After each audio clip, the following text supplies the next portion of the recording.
Bombay market road ऊपर है ना, ऑयल गिरा हुआ है, गाड़ियाँ बहुत सारी स्लिप हो रही है। कल भी गाड़ियाँ स्लिप हो रही थी, हमने फायर ब्रिगेड को फ़ोन किया था, पर फायर ब्रिगेड कल नहीं आए। तो हमने आजू बाजू के लोगों से मदद लेकर रोड पर मिट्टी डलवा कर झाड़ू मरवा के सफा करवाया, लेकिन कल पूरे दिन फायर ब्रिगेड नहीं आई।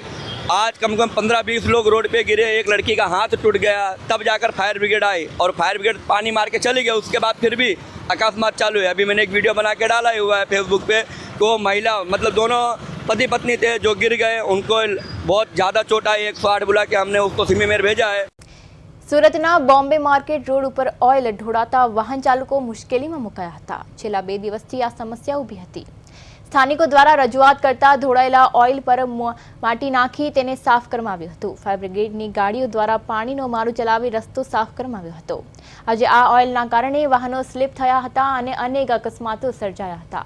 સ્થાનિકો દ્વારા એવા આક્ષેપ કરવામાં આવ્યા છે કે આ ઓઇલથી લોકોના જીવ જોખમમાં મુકાયા હતા અને આ સાથે પ્રશાસન આમાં કોઈ પણ પ્રકારની જવાબદારી કે કાર્ય નથી કરી રહ્યું તેવી પણ આક્ષેપ કર્યો હતો।